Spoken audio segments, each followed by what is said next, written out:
I really wanted a way for people to get perspective on like real life examples of people who have reinvented their lives, started over, just decided not to settle, pivoted.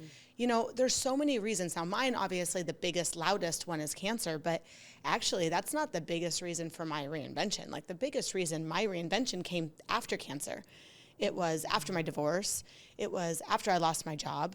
It was when I was peeling myself off the floor, trying to get out of bed, figuring out how am I going to pay my bills next month and feed my children and keep this roof over my head, and in a way that wasn't going to actually suffocate and kill me. Right. You know, because I was suffocating in my career because I couldn't keep up with who I was and what I was doing, and I was working around the clock, and that worked for me when I was healthy. But post-cancer, I didn't have the space or time to sacrifice myself anymore. Yeah. But then it was like, well, shit, what am I going to do? Yep. And I didn't know where my value was. I didn't know how to charge. I didn't know how to manage money. I mean, I hadn't paid a bill in my whole marriage. Wow. I didn't even have a credit card until the year before I got divorced. Wow. So like everybody looked at me like I had all my shit together because our family had our shit together, Yes. because my husband managed it all. But nothing was in my name. I had access to nothing. I never even signed my tax returns our entire marriage. Wow. So I didn't know. I picked up exactly where I left off when I got married. And when I got married, I was in survival mode then. So I never really figured that out. You know, it was like I got a 13-year nap. And then it was like, well, shit, now I'm 40. But you're rested. You're ready to I'm go. rested, right? And I'm frustrated. And I know, like, you know, I'd sought out to get everything I ever wanted was a happy family and a happy marriage and a stable home and, you know, vacations and all of that stuff. And I had it all. And then I couldn't figure out, like, why am I unhappy? Yeah. Why am I so unfulfilled? Why is this not enough? Like, what do I need? Yes. And it was all missing purpose. Like, I met you in the legal world, and I was hosting these really amazing events, right? And very elaborate. And the connections were amazing. The networking was awesome. That part was incredible. But I was spending so much money, not my own, but for work, on these massive events and experiences, and none of them had impact. Yes. They had like connection, which is what fueled me, I think, for a long time, but it just didn't have like purpose. I'm like, we're spending hundreds of thousands of dollars on stuff, and none of it goes anywhere in our community that makes a real impact on society. Right. And in fact, probably reverse impacts the society, because it's all this money that is spent for people to stand around and tell each other how great they are. And then, you know, kind of strokes the ego, and everybody goes back to their world and really doesn't feel all the better for it, because they also aren't serving their purpose there. Right, right. So I set out on this whole mission of like, how do I find my purpose? What is my purpose? Why did I get to live? And I had so much survivor's guilt. You know, I was diagnosed with the same cancer that my aunt had. My aunt passed away within a year. Wow. A couple years before my diagnosis. And I remember thinking, like, she lived in a small town in North Carolina. I lived 2 miles from Stanford. Like, just thinking about your access to care. She got 3 backup opinions, but by the time she did all of that, her treatment was so behind, she couldn't catch up with it. Oh, that is heartbreaking. Just to watch that, you know, and then just to feel like, why did I get to live and she didn't? And not only that, all the people that I met in the infusion center, it was like, why did I get to live and they don't? Right. And that's it. There's a psychology that goes behind that. So I kind of set out the gate. Like, somebody referred to me as Hulk with his pants off. What a great compliment. Right. When I first came out of chemo, because it was like, ah, but like, I was like, I didn't know what more meant. I just knew I like had to start eradicating what didn't work for me anymore. And that was really scary and lonely. But then what came out of it was just a truer sense of what it is that lights me up, you know? Have you found a place for that? For the survivor's guilt and kind of why you? Well, I still feel like maybe I'm still working through it in a lot of ways. I think that the why me feels very much like I'm supposed to be here. So just honor that, Yeah. you know, and also letting it slow down, because that's the other part of the Hulk with his pants off was like I was in a rush. Yeah. Because it felt like I was just against time, like for when I was going to get re-diagnosed. You know, it was only a matter of time before I was going to get sick again. It was only a matter of time before, like, Yeah. I would lose control. You're a sitting duck in some way, always trying to like keep your head above water. And Yeah.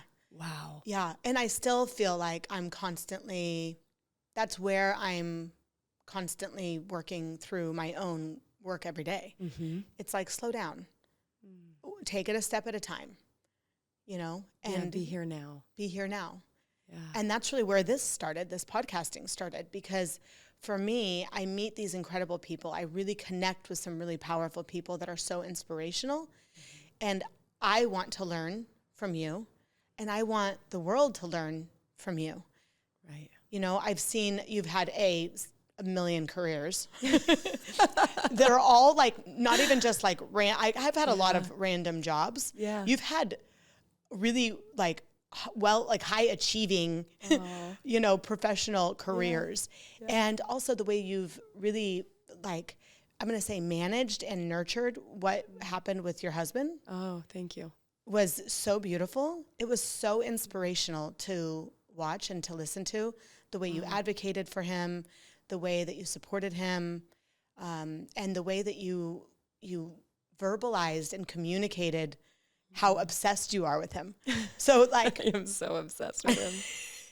He's such a good dude that I feel like I tell him, he is what little girls dream of and what grown women don't believe still exists.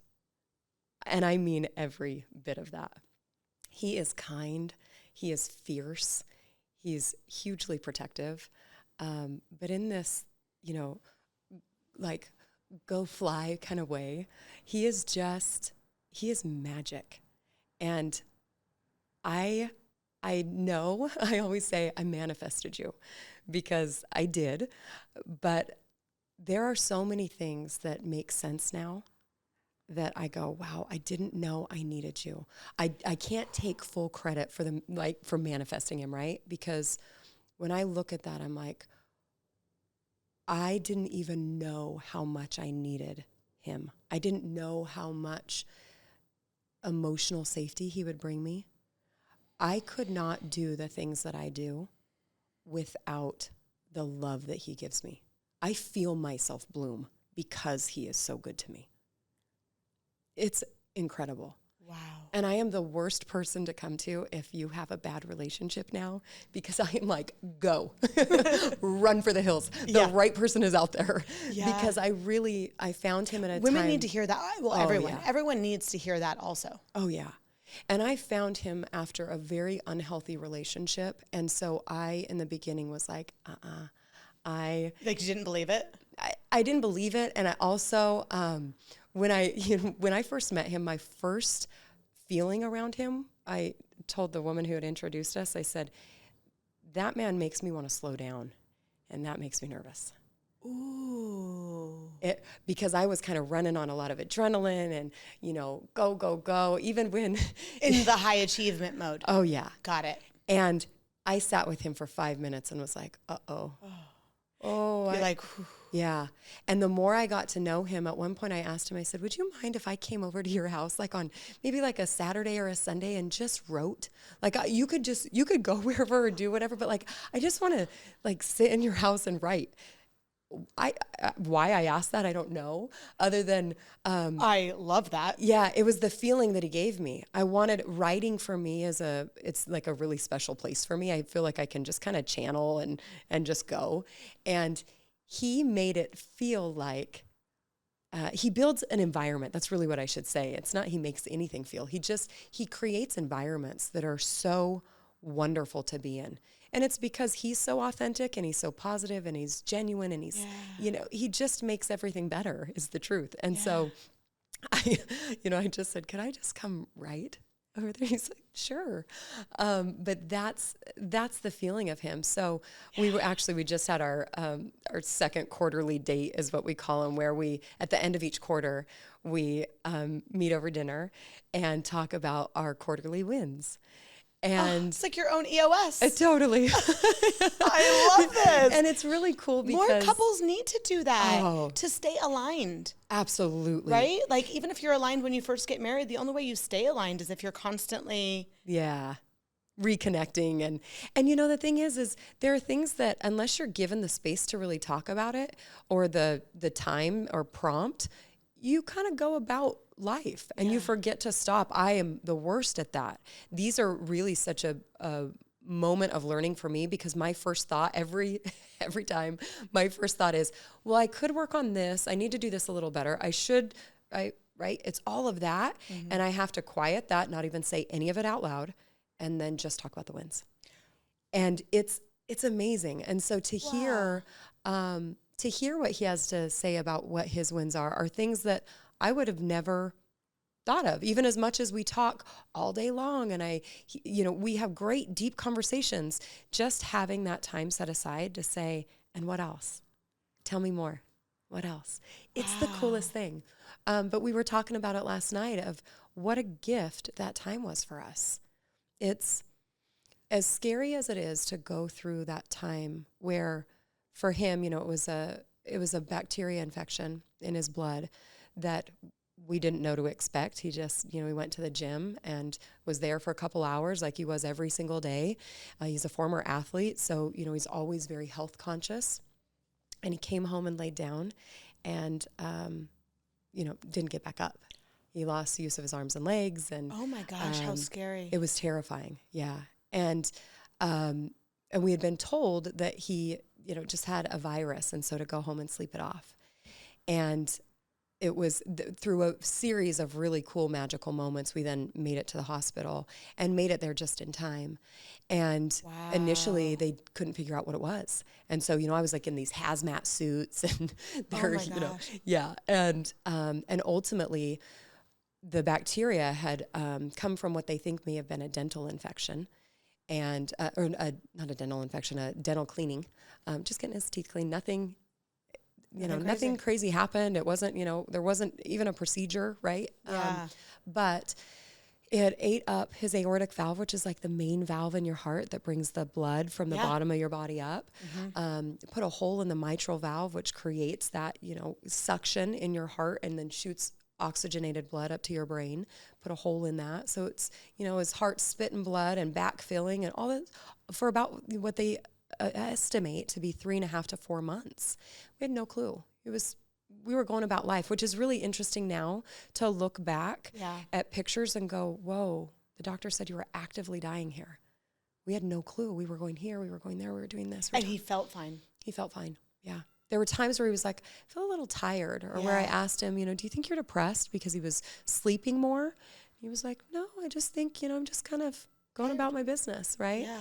And so to have that be the start of it, and ultimately what ended up happening was, he had to have open heart surgery. He then had a pacemaker put in. He died at one point, and we had to bring him back with chest compressions and epinephrine. And, it was terrifying. But it was also probably much like you can relate to with your cancer diagnosis, right? There's, you can look at that and say, why me? And one of the things that we talked about in the hospital was, why not you? Exactly. Because, if you really were the creator of the universe, right? And you got to create all these cool little beings to go about this really cool world, who are you going to choose to have these experiences, right? It made us so grateful. Like, I remember at one point I said, thank God this didn't happen to one of my little brothers. They wouldn't have had the capacity, the money, the connections, the wherewithal, right? Thank God we don't have babies yet. Thank God. Like, there were so many things that we could say, oh, wow, thank you for choosing us. Thank you for not choosing them. Thank you for, there was not a single meal for the 6 weeks that we were in that hospital. There was not a single meal that wasn't delivered. Wow. To even have that amount of capacity for the people in our lives, for them to remember that we're in there And this is through the holidays, you know, when people have a lot of things going on, you just look at that and you go, all you can say is thank you. Mm-hmm. And like, thank you for the wake up call. Thank you for both of us, right? That's it. I am a self-described, like, count me in all the way workaholic. I am who you are talking about when you're saying, you know, working early to late and day into day and all these things, right? And there's parts of myself that I pride on that, right? Like the blue collar side of me is like, yeah, keep working hard. You'll get there. The other side of me is like, nice try, sister. You're burning yourself out and, you know, and you're watching it happen. What are you doing, right? Those are the... back and forth constant, right? Yeah. Like, have you made it? Can you just stop? What is it and where is there? And what is making it, right? All of the things. But and that's always scared me, right? I've had a fear of myself in that because I go, what if? I know I have good priorities when it comes to my family. But then it makes you wonder as you create a machine that you can't quite stop. That's how I felt. Mm-hmm. I didn't want to start. I didn't want to stop it. Totally. And then when it stopped, it was like, yeah, totally. I mean, it was abrupt. You know, for me, it was the moment that it wasn't even the cancer diagnosis. It was months after that. Oh yeah. It was, I went to conferences with my drain still in.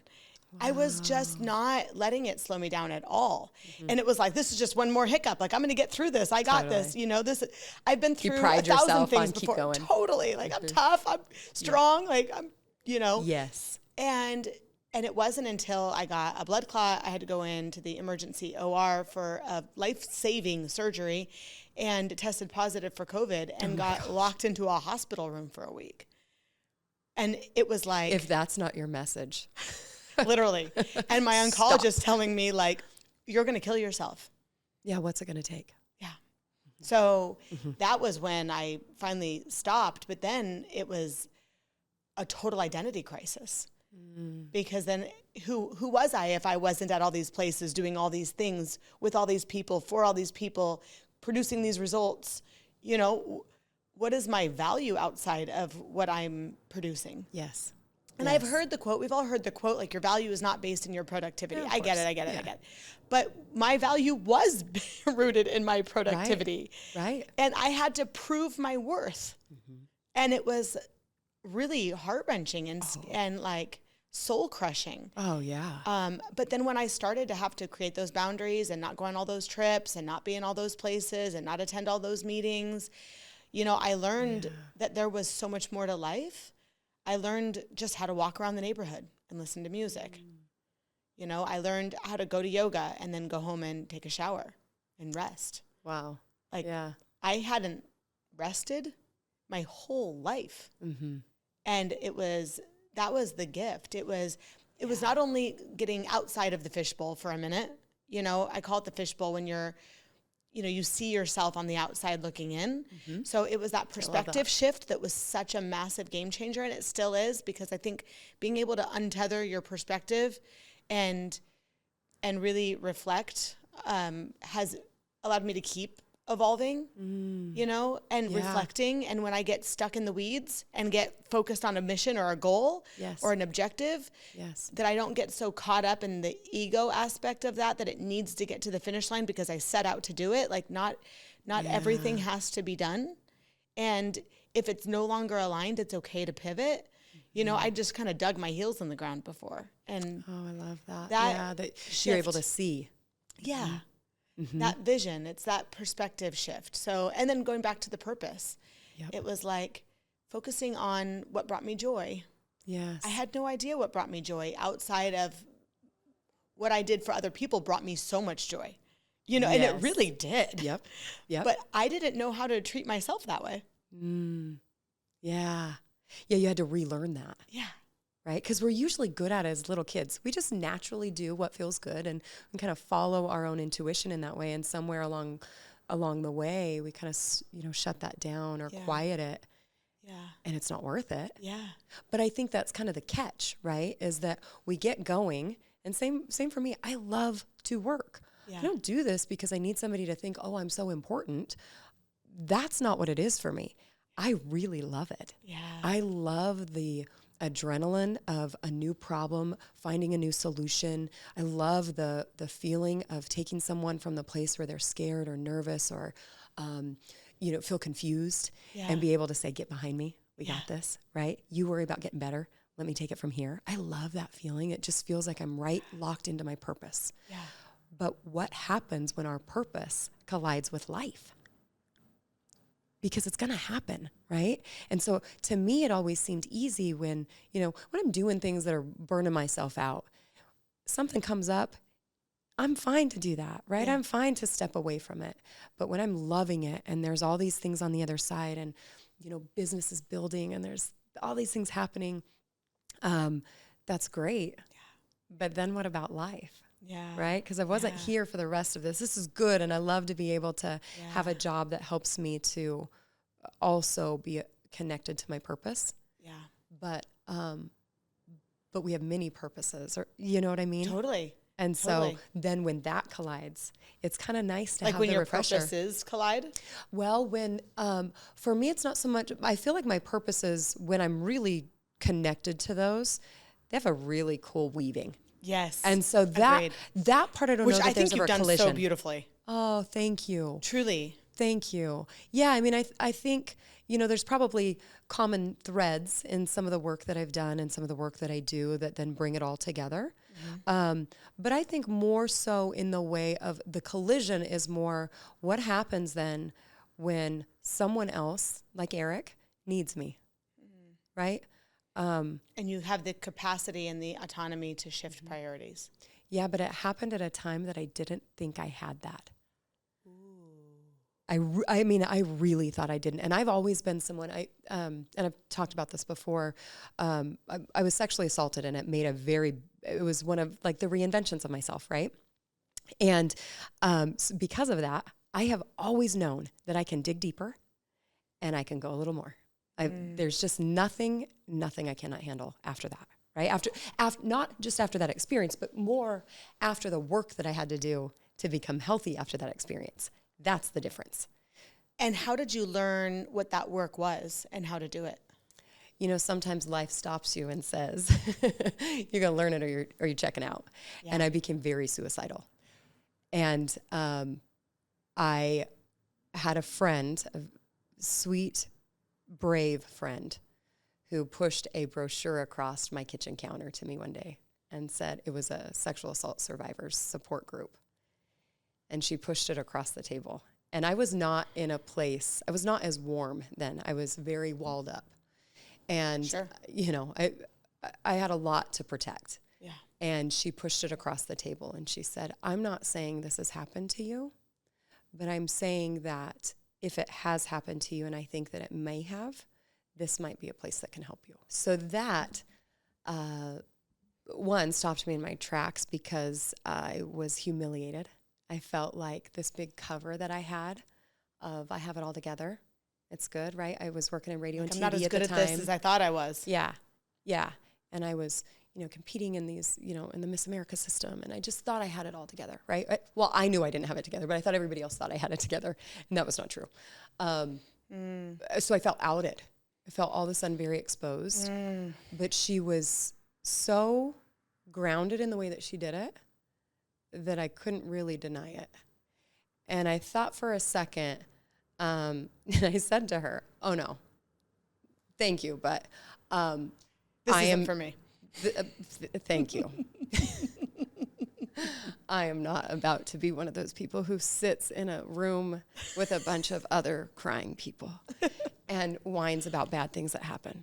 I'm not going to do it. And she was kind of like, yeah, okay, you better. But she moved on. And then I found myself in the parking lot about 3 weeks in a row of that support group, sitting in the parking lot going, just go in. Just go in. No, you're not one of those people. You don't need that. And finally, I think it was like week 4, I was like, all right, well, we're not going to come sit creepily in the parking lot again. We're going to get out of the car and we're going to go in there. And you don't have to say anything, but you do have to sit and listen. And I started to hear other people say the things that I thought, but I wasn't brave enough to say. And I was like, oh, okay, I got to do something with this. And so, and I knew I was kind of on borrowed time. And once like a short fuse. Yeah, I just knew that I didn't have the resources and the support to keep going.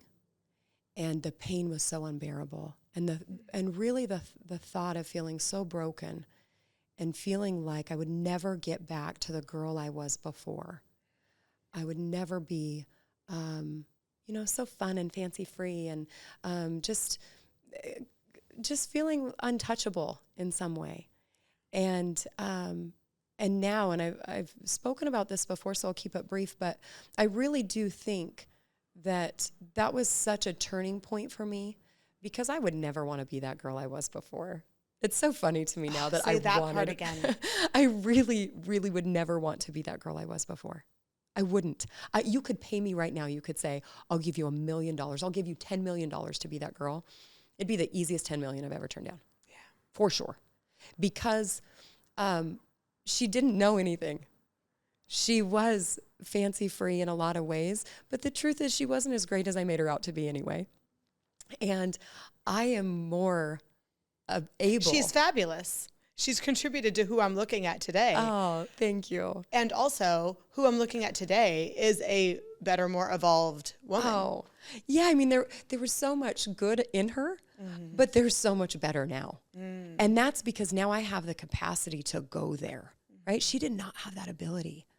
And that's what made, I don't know that death is ever really it for someone who's suicidal. It's just really an end to the pain, I think. Totally. But, now I'm like, oh my gosh, that's not a big enough deal. Yeah. Right? Yeah. Because there's so much more good that's happening. And and it's not a way to placate it. I had to go through the ugly to get there. But now that I have been, it's similar to like when I met with a doctor one day and he was telling me all of these stresses. And as he was talking and talking and talking, he has a great life. He's really focused on an odd part of it. And I said, oh, well, I have to stop you. I get the problem. He's like, what do you mean? I'm like, I can see it. You've never been broke. He was like, what do you mean? I'm like, you've never been broke, have you? He's like, well, I mean, I'm like, no, like broke is a joke. Have you ever been broke? He's like, no. I said, it shows. Go get broke. Seriously, do yourself a favor. Do it now while you have the ability to recover and go actually live life after this. But you're not going to do it running from being broke. And that's what every problem you've had to share over the last 40 minutes has been about, is about you running away from poverty. Yeah. Do yourself a favor and go there. And it's kind of that same thing, right? It's like I was doing myself no good. I was doing myself a major disservice by running from my own emotional poverty. Just running like hell from it, right? Oh, I'm gonna have this great career. I'm gonna be this, person to people, or I'm gonna be this kind of sister, daughter, whatever, right? I wasn't. Yeah. I was just running from what I thought was gonna catch up to me. And it's a lot like taking a beach ball in a pool and trying to shove it down under. And if you've ever seen little kids play in the pool with a ball, right? They're just like, just smiling, trying to keep it under. But it keeps popping up. It keeps, no matter what. And it's throwing them off balance and they're losing all of their footing. Where it's like, if you just pull that trauma up and you go, oh, this is what it is. Now you can deflate it. You can play with it. You can, sit on it if you want. You can do whatever you want with it. But while your energy is going into making sure nobody sees there's a ball under the water, you cannot be there. You can't show up to your life. And that's what I felt like. So I think that, having that as one of the times in my life, I think at least every decade I kind of reinvent myself and, prune friends, all sorts of things. I call it weeding the garden. That's exactly, yes. Because it is. Yes, it really is. It's like, what worked for me 10 years ago isn't what works for me now. And there's no shame in that. Yeah. I wish I would have learned that there's no shame in that earlier. Oh, me too. I think all of us. I think we wouldn't be having a podcast right now if that was easy to conceptualize. So because true. even now when I can sense that there's a shift happening, I'm like, oh gosh, here we go. Okay, I'm buckling up. Like, where am I going? Oh my gosh. I'm in one of those phases right now where I'm really buckling up, and thankfully I've done it enough times now, I think. There's still going to be plenty to come that I'm not prepared for, but I've done it enough times to at least go, oh, this is a familiar feeling. Yeah. Oh, I know what this is. Where you can at least relax amidst the turbulence. Oh, yes. You know what I mean? I love what you said when you were running from it, because I think that there's so much that applies to. Running from the truth that we want to be true. You know, running from the truth that, you know, is. It's a powerful reflection, because, you know, I know that when I was first divorced, it was like everybody thought I was fine because I asked for the divorce. Interesting. And I wasn't. I was really struggling and suffering and honestly embarrassed. Oh, yeah. Like, I had so much shame for the way that I had just destroyed my marriage. You know, I didn't leave with like everything amicable and hunky-dory and, you know, like, hey, this just isn't working. That's not how it went. I was a disaster. I was a Tasmanian devil in my own life, destroying everything in my presence because I didn't have the wherewithal to just admit that I was unhappy, and that's why I was just leaving. You know what I mean? It's like I had to sabotage in order to get out. Yeah. And so there was a lot of mess that I had to clean up post-divorce. And then there was also a lot of struggle, and I was inheriting big girl life and big girl bills and big girl responsibility After your nap. after my nap. And I was not prepared. And I was so depressed. And I didn't realize how bad it had gotten because I was just shoving it under the water. Like I was, you know, at some points elated and joyful and having a blast, and in other moments deep and dark and really, that ball pops up and you get a breath, and then it's real deep again. Exactly. And I had a morning that it was so horrific. I had completely meticulously planned my own death. And I was going to drive off of a cliff. I knew exactly which one. That was the only way that I knew that I could die and my kids not know that I did it to myself. It was the easiest way to go. It was sure. It was like I had it locked in. I was like, I'm in trouble. I'm in real trouble. Like I now have a plan. These ideations now have turned into an absolutely executable plan. It's now a choice. Yeah. Now I can make that choice or I cannot. Yeah. And that's terrifying. Totally. I got myself so high and I hid my keys from myself. And I locked myself in my room, in my bed when my kids were at their dad's. And it was like, if I can just stay in here and breathe, I can stay alive. And maybe my ex-husband can just keep the kids for as long as it takes for me to make this not a plan. And so all I did was focused on my breath, my breathing. I laid in bed and I cried and I did breath work. I didn't know anything about breath work. It's like it intuitively came to me. Yeah. And I felt my whole body just melting and imploding and just like releasing. And it was so raw. It was so heavy, just in my chest. It felt like my heart was physically broken. Oh, yeah. And every day I just breathed. And so for 3 or 4 days. And on the 4th day, I got up and I had finally slept a little, where I wasn't dreaming, where I finally rested. Slept. And I woke up to a message from my friend Sue, and she said, "How are you?" That makes me want to cry. And I said, "Not okay." And that is where I wanted to cry. Like, I didn't want to say I wasn't okay. I was not okay.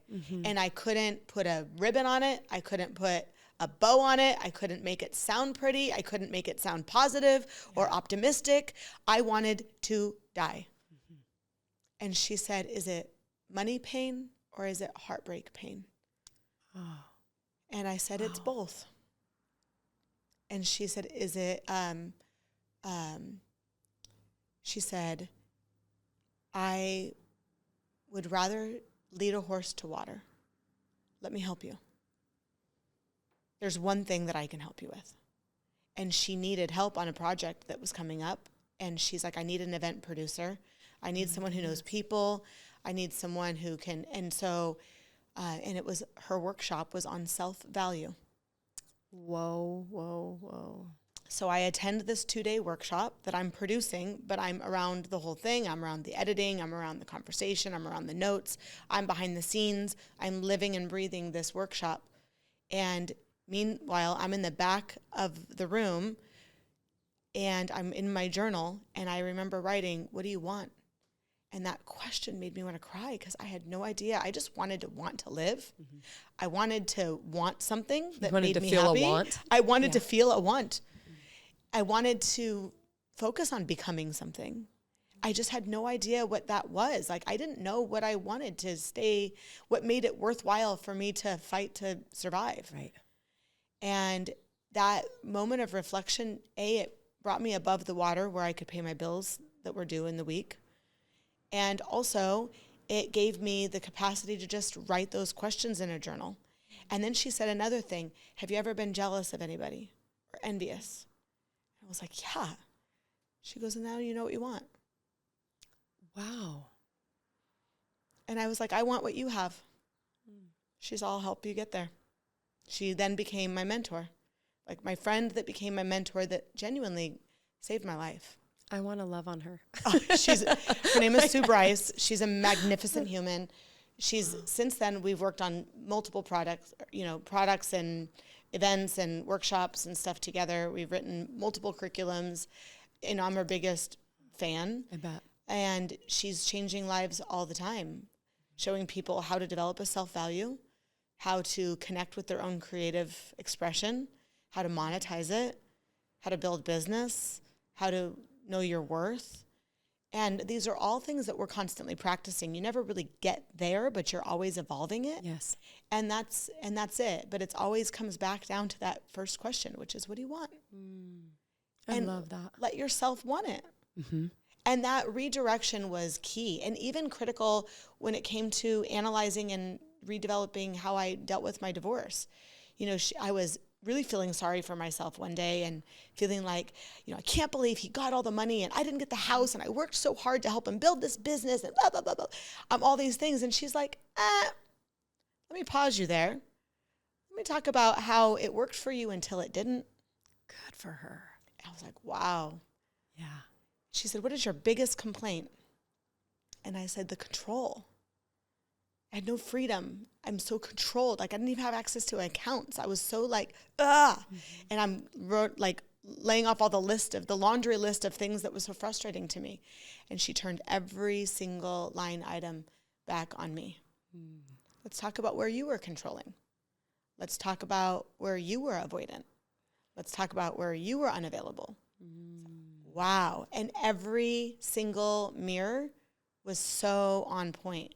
Yes. And it was that reflection, like, it made me so much less resentful because it made me so much more accountable, even though it was really uncomfortable being that vulnerable in that messy place where it was like, damn, I don't really have my shit together. I really don't like being right here. Right? Like, actually, this is my fault. I did this to me. Damn it. But isn't it funny how it's like, life gives us the opportunity to choose what we want. Yeah. And so we choose those things, right? And there's no real fault in it. If you just take the people who, like, I always imagine that right before I jumped into earth, that I had this little breath of okay, here we go, and which probably didn't happen that way, but I like to imagine that it did. Yeah.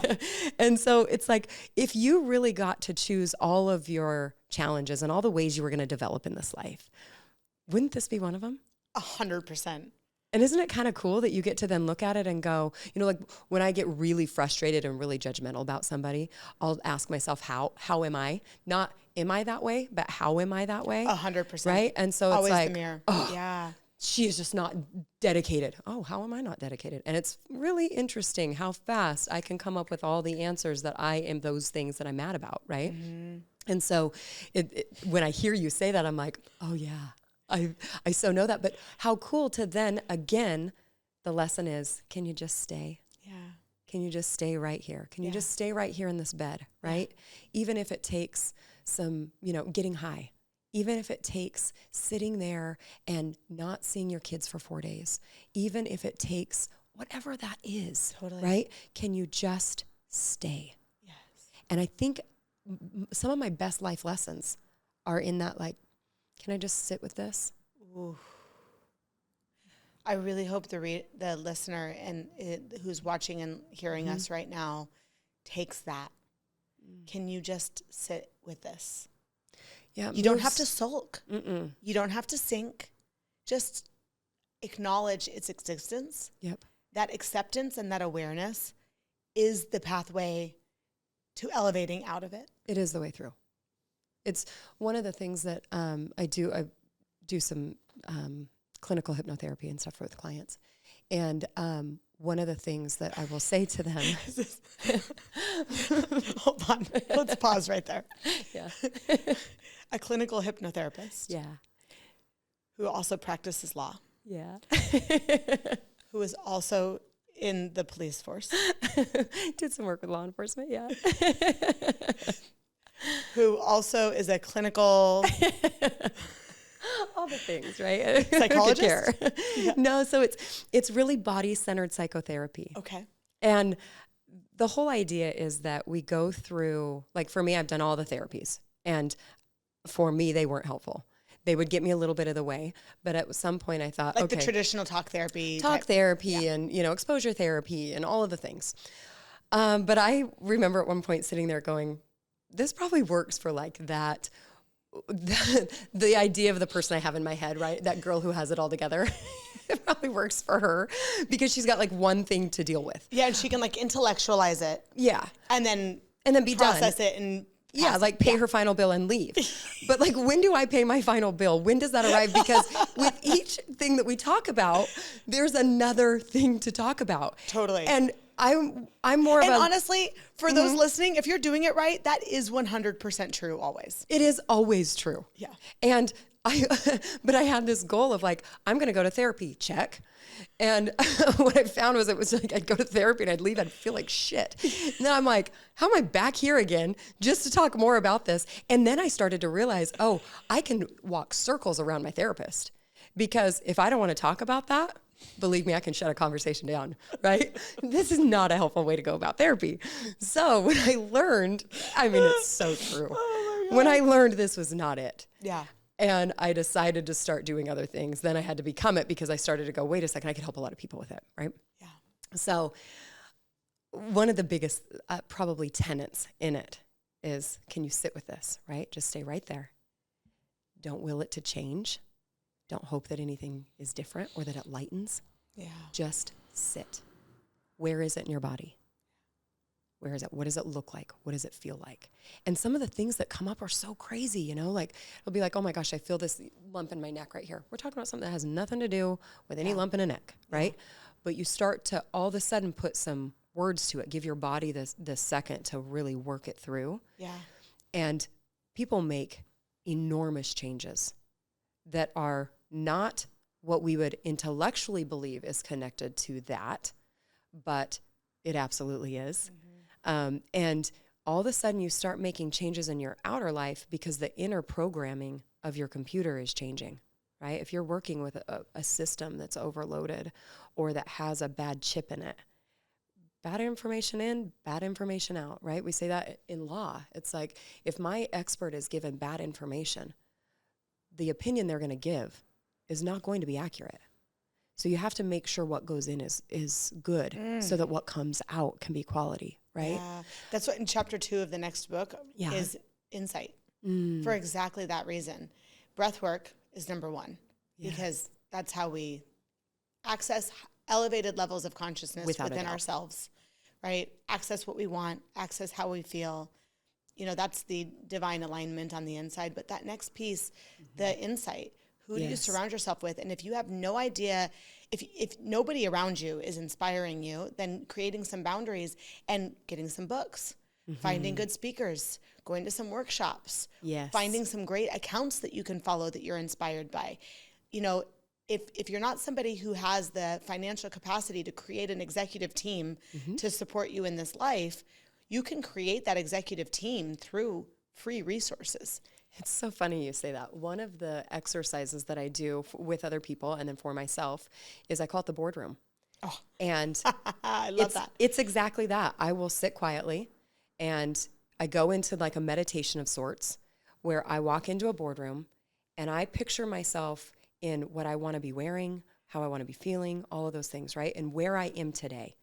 And then I look around the boardroom and I present a problem. And my boardroom makes the decision. And what I've been doing this for more than a decade. Do you know who's in the seats? It's so funny. I just discovered this after all of these years of doing this. Earlier this year, I realized these are versions of myself. I never knew that all this time. Oh my gosh, I love that. They're versions of myself throughout life. And this was the first year that I was like, oh. Including your higher self. Oh yeah.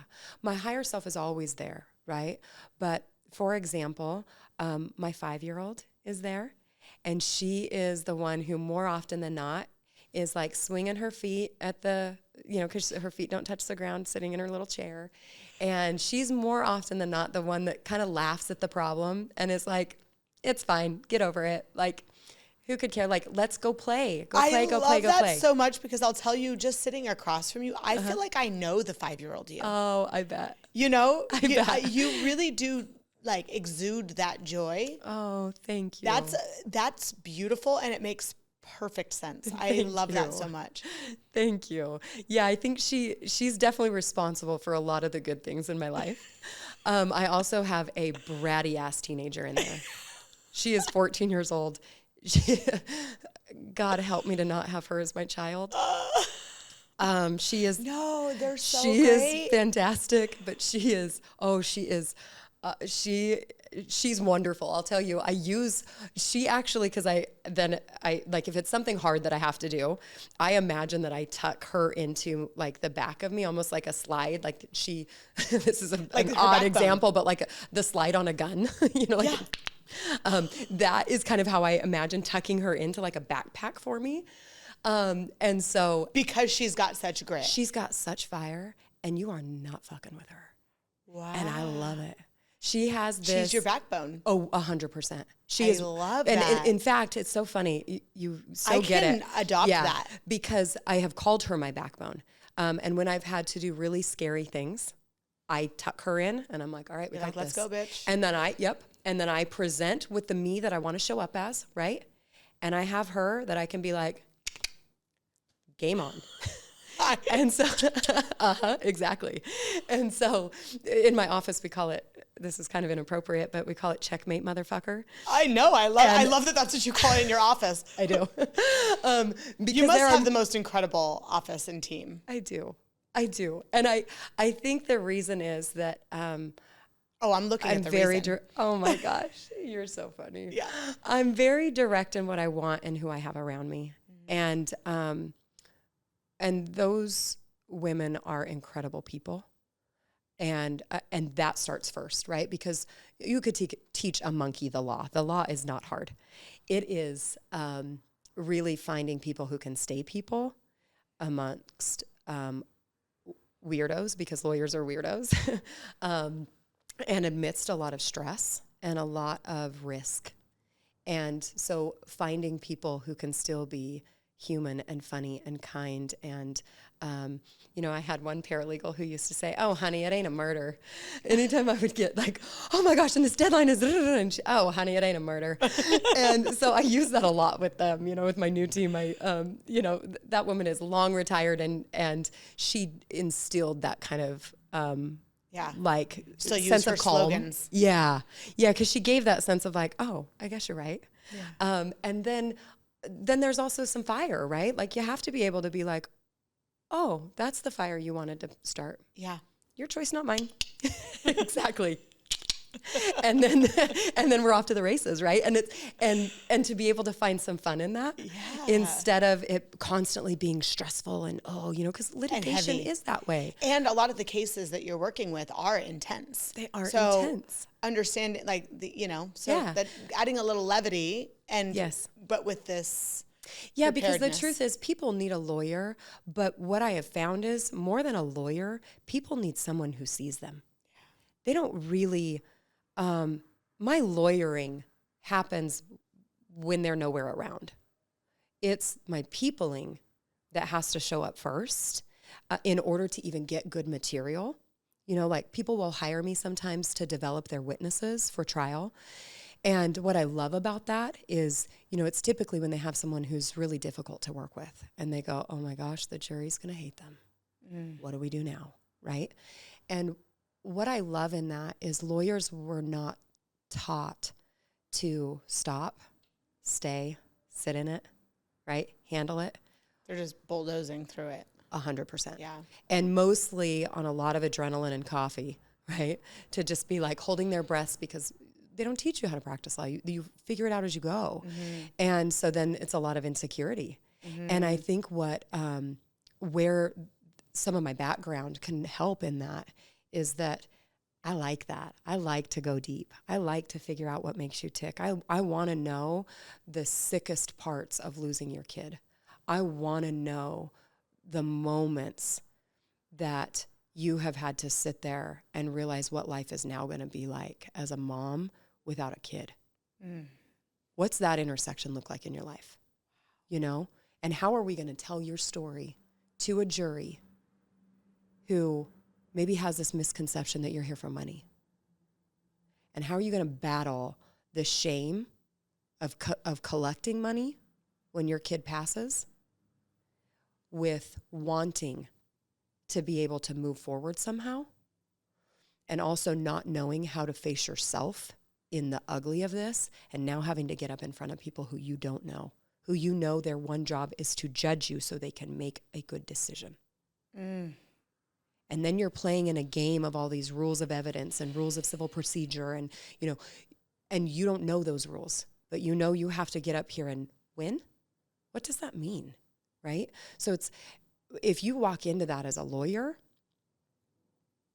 you might pull it off. Yeah. But that's a lot of money to put into a risk, right? That's a lot of people's lives to drag through that because they still have to walk out of this courtroom. And potentially more traumatized than they walked in. More often than not. So how do we take the power out of that and say, hey, what's going to happen is going to happen, right? That is not ultimately in your control. But what is in control is how you take this moment and really use it for your whole life. So let's take the case. Really, what does that even mean, right? And let's talk, people say, but I want justice. But really, I was with the Department of Justice in a program one time that they had us talk about the meaning of justice.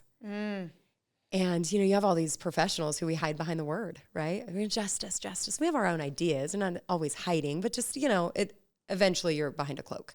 So if you take, if you look at someone who needs to see you first, right?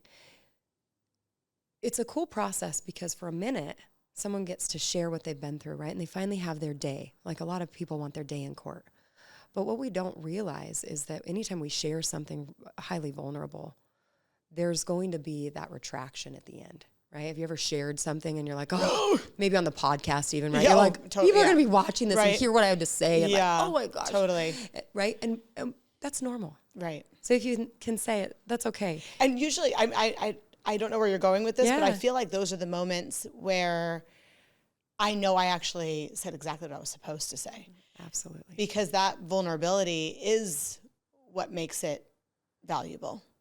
It's what people can go, oh, wait, you're like me. Yeah. And it doesn't mean I have to be a dad.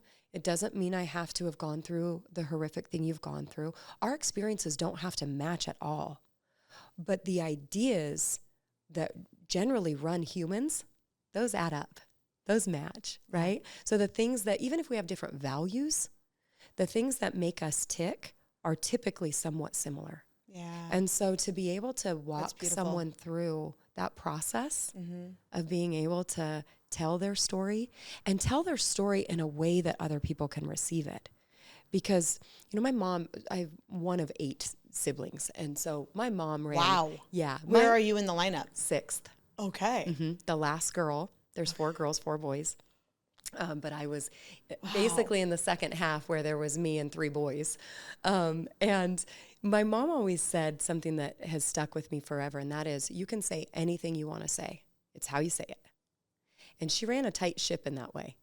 We weren't allowed to throw fits and act unruly and do obnoxious things, but we are all very mouthy. We all have a lot to say. But I like to think that... Which is incredible for a family of 8 kids, because typically voice is the first thing that gets lost.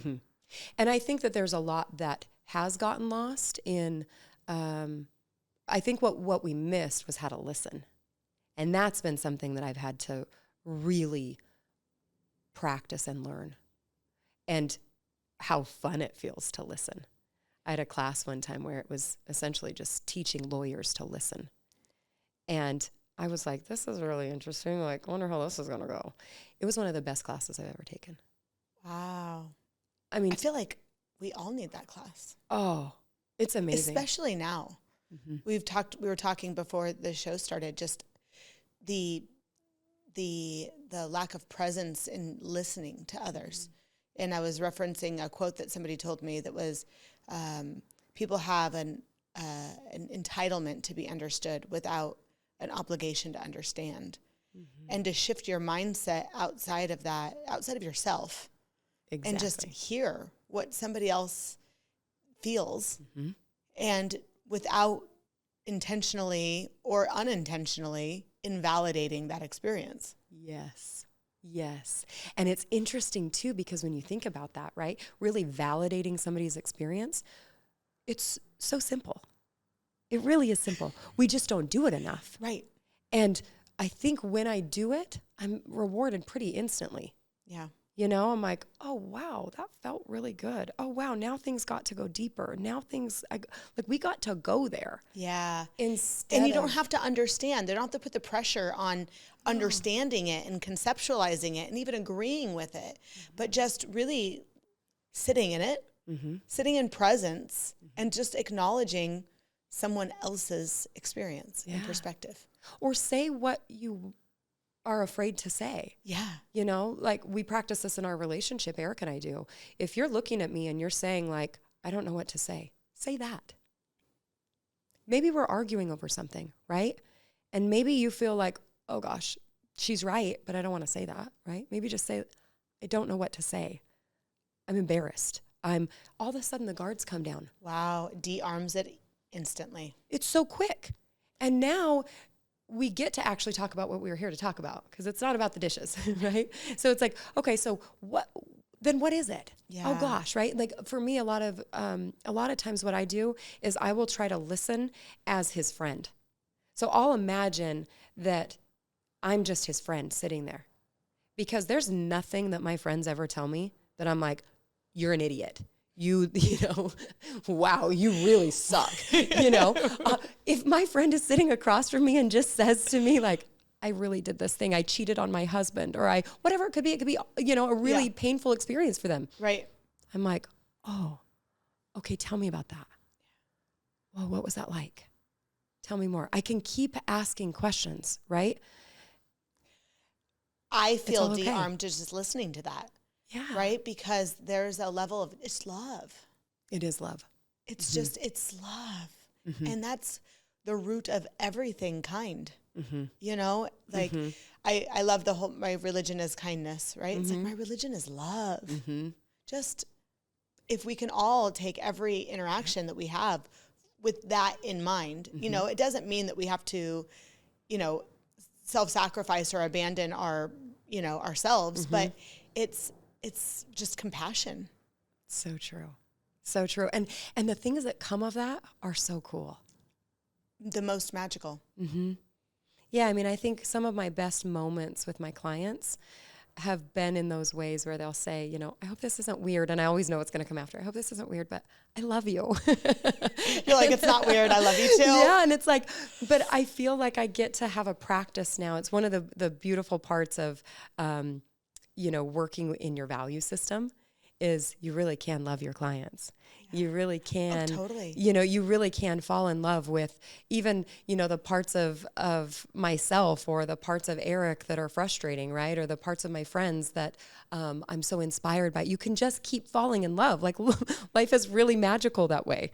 Totally. If you let it be. 100%. I tell men that I'm dating, like that I love them.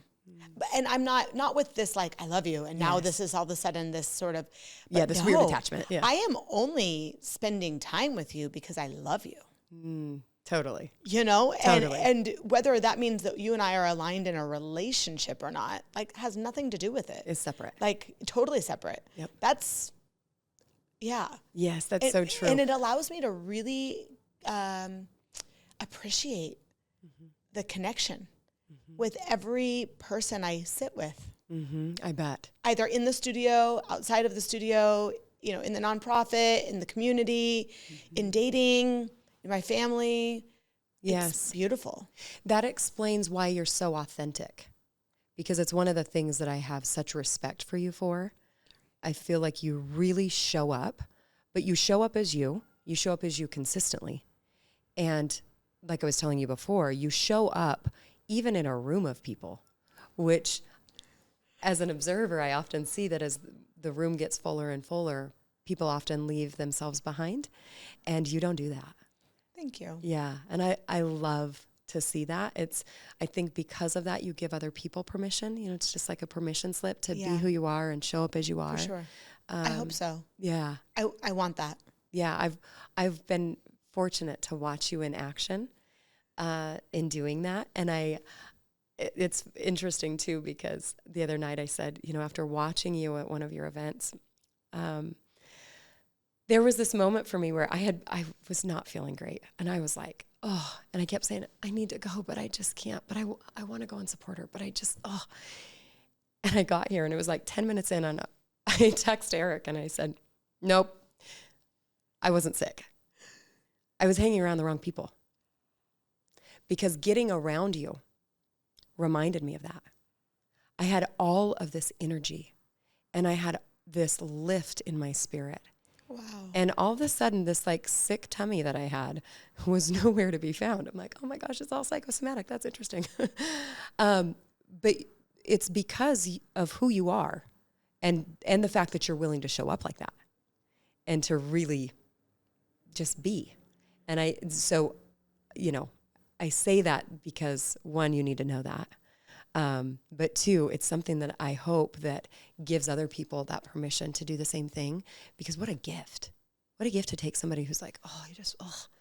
And just, I mean, I think we saw each other briefly. It was just being in your presence and just the environment that you create. Thank you so much for saying that. I received that so fully. I just am honored for those words and that affirmation, because it really means the world to me. That connection is my core, it's my core value. And I always thought authenticity was. Okay. But to have connection, you have to have that authenticity, like Agreed. Real soulful connection. And I feel like that's why I'm alive. So maybe there's your answer. Yeah. Right? Why you? Yeah. Because people need more of that, and especially now. And they need to know that that can exist amidst the darkness, amidst the scariness, amidst the fear, amidst the trauma, amidst the mortality, amidst the depression, amidst the failures, amidst all the things, the laundry list goes on, right. That like that, as long as we're not running from the thing, and we create the capacity and the safety for ourselves to sit in the moments that are uncomfortable, we really have the capacity then to connect on a level that gives us life. And that's not about living or dying. It's about being in this moment alive right now. Yeah, of how you live, right? Because we're all passing the time. Right. But it's what life are we bringing to the time, That's which right. I think is what you're saying. That's it. Mm-hmm. It's infusing that in every moment, whether it's somebody that I've known for 20 years or somebody that I've met for 5 minutes. And that's what I love about these events is that they're literally people some that I met when I was Ubering, right? When I was just trying to pay my bills and get money into my nonprofit and, kickstart this life. Yes. Yes. I've met people that I had a 5-minute ride with as their driver Wow. that have become lifelong friends. Yes. And people that I've worked with for years that now are lifelong friends, and that's the beautiful part about connection is it's so like, that's what we're here for. That's what we're in this human experience for, It's funny that reminds me of that Brene Brown quote where I'm going to mess it up, but it's something to the effect of, vulnerability is the first thing we want to see and the last thing we want to give. Oh. And all just out of our own protection. It's all well-intended. But I think of that a lot because life became so much easier for me when I quit running from things. When I quit trying to be something or trying to appear as something and just like, hey, it is what you see is what you get. That's right. And what's funny is that's more what people want. Right. Right? So it's so much more energizing and exhilarating and purposeful. Yes. But I think in my own fear, I would often act confused. And I don't let myself be confused anymore. The second I go, wait, that's confusing, or I'm confused by that, or I immediately stop myself. I'm like, you are not confused. You do not like something, but you are not confused. I love that. And it actually reminds me of what my 9-year-old told me when I was like, gosh, it's so hard. And she goes, I said, I'm so tired. And she's like, Mom, you're not tired. You have more energy than anybody I've ever met in my life. It's just hard. And you can do hard things. Oh my gosh. Where'd that little Buddha come from? You're right. 100% you're right. You're right. This is just hard and I can do hard things. And that eliminates the tired because when you start talking about how tired you are, you get tired. Exactly. But when you start talking about how hard it is, you just put that teenager in your backbone. Come on, sister. And go out and handle some business. Checkmate. Yes. Amen. I love it. I could just talk to you for hours and hours and hours. Thank you for having me. Thank you for being here and just sharing your love and your gift and your passion and your purpose with the world. Thank you. Thank you for giving me a way to do that and just for inspiring me over and over. You continue to do that. And Same. I really appreciate it. Love you. Thank you. I love you.